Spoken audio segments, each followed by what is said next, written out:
Step into the world of decay, abandonment, and chaos. The story of an urban explorer starts here, at the beginning. Welcome to the podcast you've been looking for all along. This is No Tracers. Here, we take only photos. We leave only footprints. And remember, leave no trace. Welcome back to the No Tracers podcast. I'm your host, K, just the letter K, and I am known as No Tracers. You can find me online at no.tracers on Instagram, No Tracers on TikTok, No Tracers Urbex on YouTube, or my website is notracers.com. If you're new to the show, well, hey, it's all about urban exploring. I get the chance to basically explore urban explorers' brains. We get to explore their stories, and you get to come along for the ride, the crazy ride of urban exploration.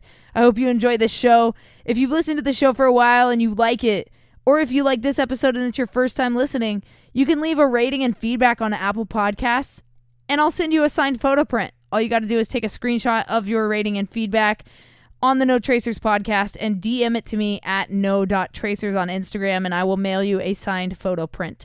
If you want to come on the show and share your stories, or if you don't want to come on the show and you still have a story that you would like to be told, email me at contact@notracers.com. We will either schedule you to come on the show or I will read your stories on this show. I'm going to start doing listener segments. So yeah, if you're interested in that, hit the email up. Before we get into this episode with Cory Med Explores, who is going to be sharing some amazing stories with you guys about some awesome places he's gotten to explore, I got to thank our partner, Liquid Death Mountain Water. If you've never heard of it, well, hey, I've got a discount code for you and an ad. Here's your ad in 3, 2, 1. Raining from the Austrian Alps. They found a new kind of water. A water that is sure to raise you from your grave. Coming in 3 flavors. Bury it alive. Severed lime. And mango chainsaw. What will you choose when the Reaper comes? Make your decision today at liquiddeath.com and use code JustTheLetterK for 10% off your order. Liquid Death, not for the faint of heart. So if you want to give Liquid Death Mountain Water a try, they have still sparkling and flavored water.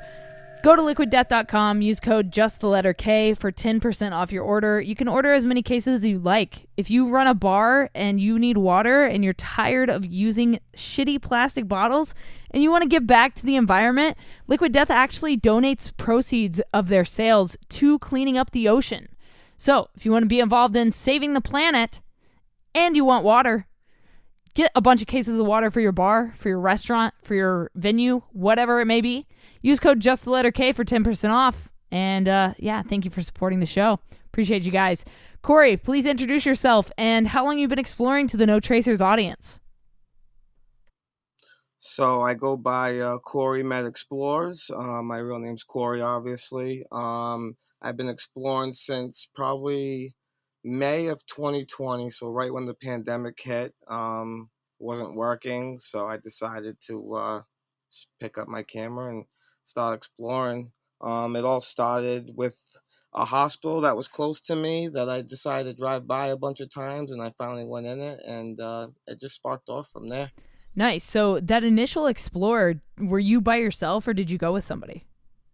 I went with a friend. We were just going kind of just playing around, you know. I really didn't even know what Urbex was. Like, I wasn't in any of the groups or anything. It's been something I wanted to go into for a while because I always heard, like, people talk about it, like, oh, it's a crazy place, it's haunted, this, that, and the other thing, you know. Yeah, and what did you experience while you were there? I mean, a bunch of stuff. I mean, we went at like 1 o'clock in the morning, so everything from noises to, crazy stuff. I mean, being scared for security, and like I was so new to it, so I really didn't know what to expect, what to look for. Absolutely. So for you, like, when did photography enter your life? You had mentioned that you kind of took your camera with you, that initial Explorer, but like, when did photography first enter your world? I mean, I had a crappy camera just because I have a kid, so I used to like take little pictures here and there. But after I got really big into this photography, I went out and spent some big money on a big camera. Like this year, I upgraded all my stuff and my gear and my lighting and all that. That's when it really took off when I started going because I was just like not happy with the pictures I was taking on that little crappy camera I had. Absolutely. So, speaking of gear and lighting and things like that, do you have any gear recommendations for people that are just getting into the hobby? Things that you think that are essential to the craft of urban exploring? Definitely flashlights for sure if you're doing dark board up buildings. I mean, camera, I would say Canon has been my go-to. A lot of my buddies that I explore would use Canon as well. I mean, they're very user-friendly and stuff. So, I mean, that would definitely be my recommendation. Awesome. And then, do you have any urban exploration injury stories? Yeah. Um, so January or December of 2021, I actually broke my ankle in an abandoned hospital. Oh my God! Please tell me the story. So, we were like with a group of like 6 or 7 people, and we didn't know that other people had told their friends too. So, a lot of people were starting to show up the same time we were there. So, it ended up being like 20 something Oh people my God! at this big complex. Um, so we didn't know if it was security, the people that we saw or something. So my buddy was like, "Oh, let's dart into the building, this and that." So I went for a window that I know that was in the basement that I've been through 100 times. And I was just running, jumped through it. And when I went through it, I didn't realize there was a brick there. And when I landed, my foot just buckled on the brick and rolled my ankle. Oh my God! Uh, I'm just imagining that. I like rolled my ankle recently, and so I'm like having PTSD from Yeah. that story. Well, I mean, I had my camera around my neck and I had just bought that one. It was like a T5, I think, Uh, at the time. And it was like, do I want to drop and break my camera or do I want to try to protect it? So that's exactly what happened. Damn. Um, the end of the story pretty much is we had an EMT with us who's an urban explorer, and he swore to God that it wasn't broken. So the people that actually we were running from also happened to have an ace bandage in their vehicle. So I wrapped it up and I limped for like another 5 or 6 hours that day.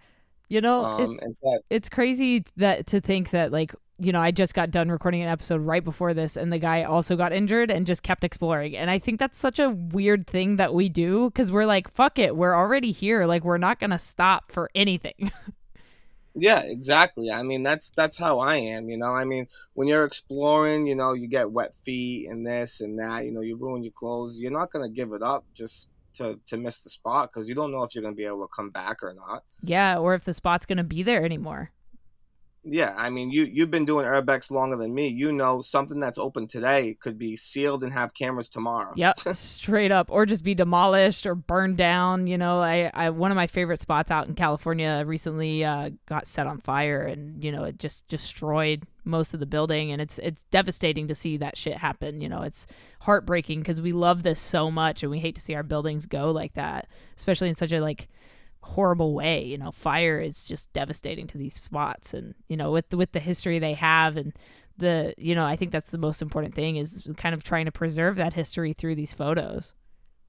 Yeah, so many places, and just in this year alone, are either getting burned down or demolished. It's so upsetting. It really is. Just like my very first Explorer I was just telling you about is in active demolition as we speak. Damn, dude, I hate to see it, but I mean that is a part of urban exploring, I guess. Some of the stuff we love has to go, and it sucks, but that is what it is. Yep, exactly. And then, can you take me into your scariest exploration? Scariest. Hmm. Probably one of the recent ones me and my friends did. This place is like with security like heavily guarded. Like this is a type of place that they don't just like stop you. Like they got guns drawn at you, like serious explore. And we had to like park in this neighborhood and walk like 2 miles in like -10-degree weather to get in this tunnel, to get in these buildings. And looking over your shoulder. I mean, we're what now, mind you, we're walking through a neighborhood that really you shouldn't be walking through because there's no sidewalks. Three of us, backpacks, gloves, tripods, trying not to be known that we're cutting through people's backyards to go in this hospital that's right down the street. Oh my But God. we ended up doing it. I mean, we ended up doing it, and then we did another crazy one right after that had like sensors in the building, and we're trying to walk different ways and bypass these sensors in the doorways and stuff so we can get these pictures. It's insane. Oh my God. And can you talk about the mentality of an urban explorer? Like, despite the risks, despite the danger, despite, all of that, why do you keep doing this? Like, what do you get out of exploring abandoned places that keeps you going back to them? The architecture, the history, the stuff that we find I think is phenomenal. Every place tells a story. I mean, you find patient files, you find this, you find that. I think mostly it's the architecture, it's the cool stuff we find. Like, you walk into a hospital and you're like, oh my God, they left like millions of dollars worth of stuff Yep. behind. And all old stuff. I mean, we found stuff from the 40s and 50s that you wouldn't even think even existed anymore. Wow. Yeah, the getting to walk into the past, I think, is a really cool. Like, we're essentially time traveling when we walk into these buildings. Oh yeah, for sure. And I think that's one of my favorite things about it is that, and the fact that when you initially walk into that building, and maybe you can speak on this as well, when you step foot into an abandoned building, it seems like the world around just vanishes. Like, it could be the loudest, busiest street, but when you step foot into that bando, it's just silent. Oh yeah, yeah. I mean, the way I look at it is, from the minute you get out of the car to the minute you get in the bando, you're like all gung ho, and then once you get in there, you're like speechless. Yeah. Like everything just goes away, and you just fixate on what you're in. And then once you're getting ready to leave is when your adrenaline starts pumping again because you're like, I gotta go off this property before I get seen, and you know. Absolutely. But yeah, I mean, definitely the just being able to get in is probably like the biggest accomplishment. I mean, some of these places we have to climb and go through little windows, and Definitely. I mean, I just did a theater recently where we had to do a 14.5 foot climb to get in it. Oh my God, So, that's amazing. yeah. I love those kind of stories as well. Like, I had to scale down a giant like pipe to get out of a building once, and like man, we just do some crazy shit. Yeah, we do. We definitely do. And can you talk about your most dangerous or your riskiest exploration? Um, Dangerous. I would have to say the dangerous one was probably when I broke my ankle because I didn't know what the hell was going to happen at that point. I mean, a lot of people didn't think I broke my ankle. They left me there, and came back for me afterwards, and it was all limping out of there. But as far as another dangerous exploration, I gotta think. We did a jail recently where we were inside taking pictures, and we heard stories about people, about state police parking there, like walking their dogs in the lot and stuff. And we're getting ready to leave, and all of a sudden we see two state troopers just sitting there. So we actually had to like huddle in this small little room for like 2 hours and be absolutely silent until they left so we could leave.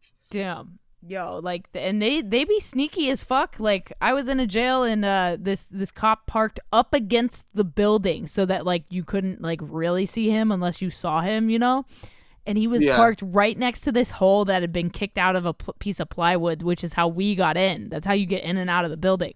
So he had parked right next to that hole, and that was the time I had to scale down a pipe to get out of there. And we all had our skateboards with us, so we ended up skating right past the cop to our car, and he was none the wiser. He had no idea we were in there, and it was like those moments when you like get away with it. You're just like, yeah, like this is why we do this.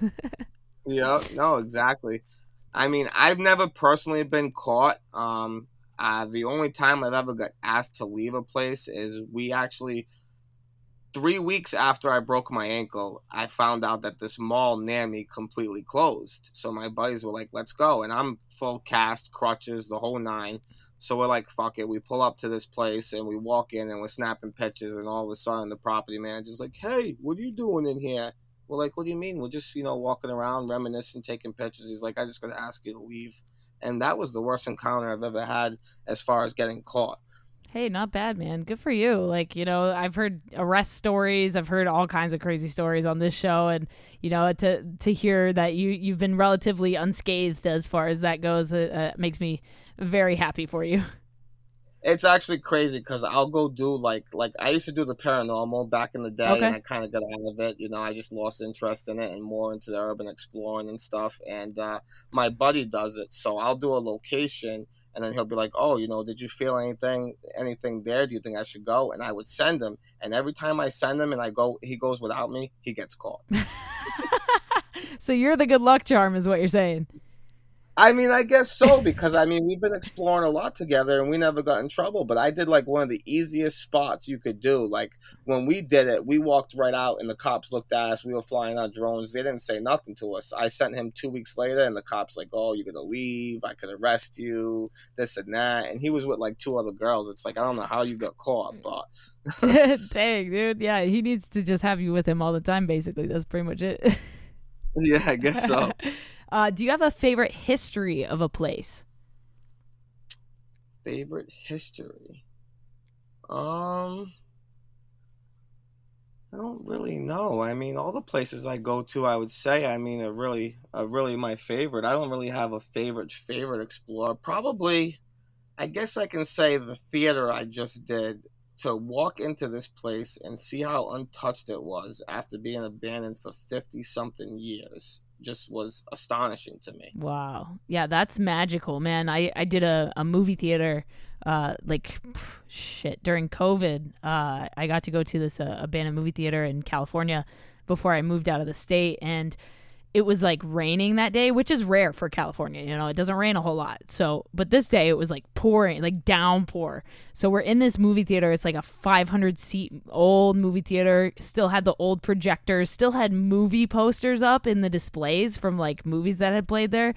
And it was raining through the roof in this place. So like there's like just water streaming into the place, and we're just like snapping away doing long exposures because it's pretty dark other than like the few holes in the roof. But like untouched, no graffiti, nothing, just clean. And I love it. And that's like a rare thing, especially for stuff that's been abandoned for such a long time. It's rare for it to be clean and untouched like that. So it's cool to hear more stories of that. And going into that a little bit more about the clean versus vandalized places, what do you hope for the future of urban exploring?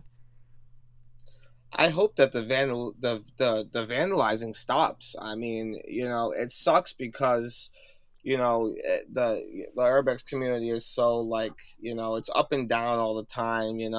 Oh, if you don't share spots, you're a gatekeeper. If you do share spots, you're just giving away stuff and you're giving up the research stuff. But it sucks because, when you go to a nice spot, you have a few handful of friends you'd like to share it with, but at that point, it's like, can you trust them to not tell somebody? Because before you know it, 300-400 people have it, and it gets like I actually did a search on Facebook a couple weeks ago to make sure it was true. But there's groups out there for taggers. They do the same thing we do. They look for locations. Wow, and all they do is go tag. And all they do is go tag and vandalize and burn places down. I mean, I've seen crazy stuff. People have posted stuff on Instagram of people like drinking alcohol in bandos and having fires in the middle of them and stuff like that. And it's just, personally, me, I like the cleaner stuff, even like the old asylums that are like really hard to get into. Yeah. There's no graffiti. That's what I like. I mean, don't get me wrong. If someone does a really nice mural of something, like really nice, I appreciate it. But when it comes to like the dicks and the fag this and fag that Mm-hmm. and all the uncalled for stuff, it's pointless. I mean, it almost makes you wonder what kind of upbringing did they have? Did that affect it, or are they just rebellious? For sure, yeah. And like, I just never got that, like the tagging thing, like the murals. Yeah, I agree. If you do a dope ass mural in a bando, like sick, like run it, But I mean, if you're in there, like you said, drawing dicks on the walls, like that, why? For what? Yeah. Like, I mean, what do you get out? What do you get out of it? seriously, I totally agree with you, man. And do you prefer to explore alone or with people?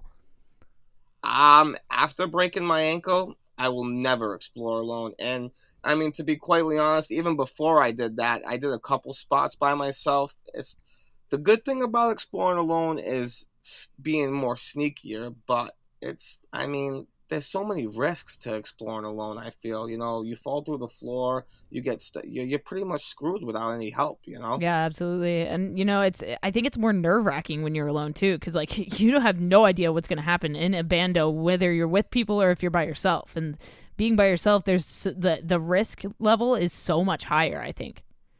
Yeah, of course. Like, I mean, I'm pretty sure you've heard. I think my friends are gonna be on your podcast. I'll shout them out. Dank Team Oh Explores. yeah. I explore with them a lot, and we have a good time. It's us three. We all have like a system. He does his filming, I do my pictures, and I mean, we wander a little bit, but we know like where everything is, and we don't go too far. We have a good time. I mean, other than that, I got like one other person I'll go with, but as far as going alone, it's not even worth it. Absolutely. And do you have any goal places, like bucket list locations that you're dying to explore? Yeah, I actually think we might be hitting one this weekend. I don't want to really talk about it too much because I don't want to jinx Sure. it, but it's been on my bucket list for a while. Big Asylum. I got a couple places. I mean, one that I guess I can say because it's well known is Six Flags is one of my biggest ones. Yes. The spot, man. I got to get out there too. I got to do it soon too, man. Like I got that itch. I mean, rumor has it that somebody supposedly bought it, and it's not going to be bando for long. That's what I heard too, man. So I feel like we got to get out there and do the thing and like just knock it out and, avoid the alligators and snakes as much as possible. Yeah. I mean, I don't think. I mean, even though they bought it, it's going to take them a Oh, long for time to sure. do that place. Absolutely. So if you could live in one bando you've explored for an entire week, which one would it be? I did a hotel a couple months back. You probably will see the pictures on my Instagram. It had a pirate ship bar in the middle Sick. of it. This hotel, it had to be a 5-star hotel. It was immaculate. It was immaculate. I mean, running water, power, heat, everything. Wow. You could literally live in there. It was sick. I mean, other than that, I did one other asylum that's been closed since '93, I want to say, and that was meant to power everything. I don't know how I would feel about staying in like a bando with the windows smashed out of it overnight, but we do have plans to do that.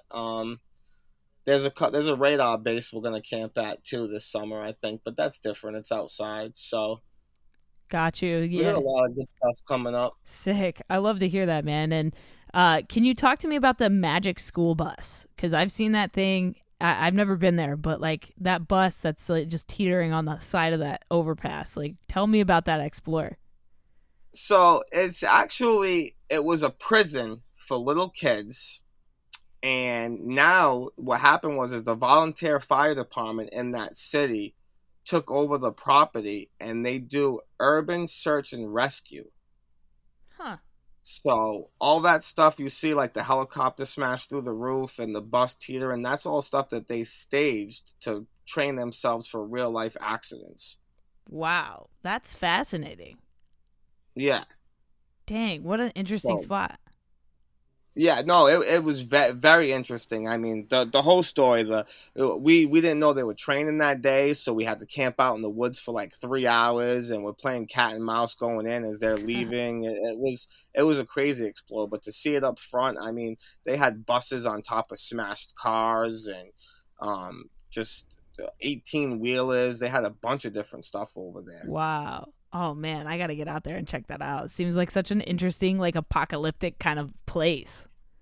Yeah, they actually set up like, like some of the buildings, they set up like stairs, like with brackets on them. So when you step down, they would crumble. So it's like a building was on fire or something. So to all train them all, Wow. it was pretty cool. But most of it is still untouched, like regular jail cells.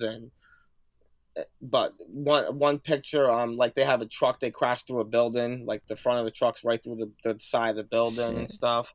Wow, that's gnarly. Yeah, I gotta check that out for sure. That's definitely going on my list of priorities.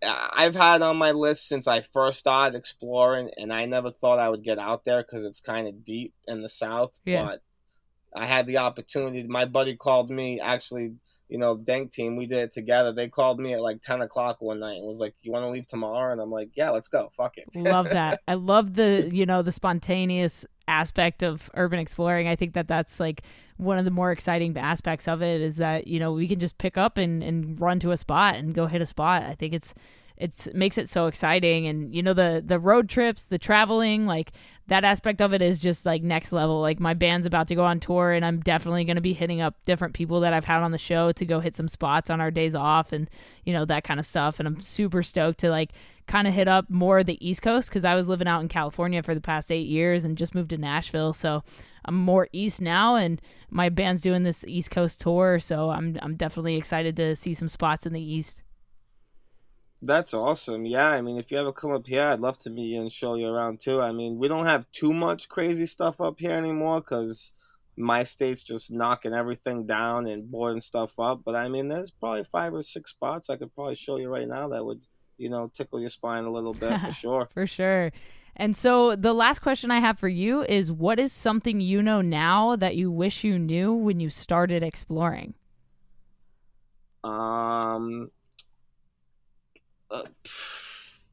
So it's not to go in too depth with this, but small circles. Find that one group of friends and just stay with them, and the more you learn. Like, I want to say this is a community because it's supposed to be, but honestly, this community is like shit right now. Yeah.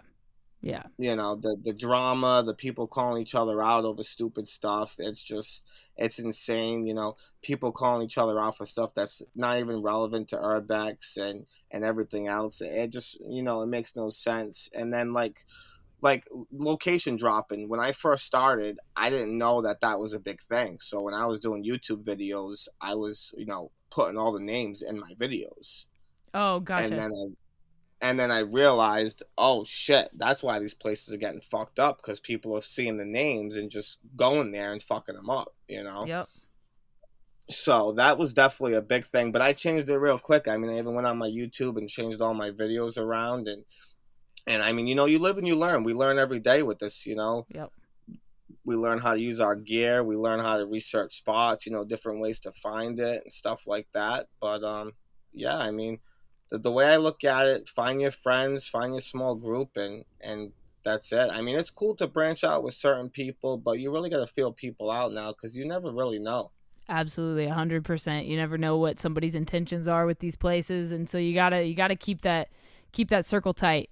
So if people want to keep following your journey and your explorations, let them know where they can find you online.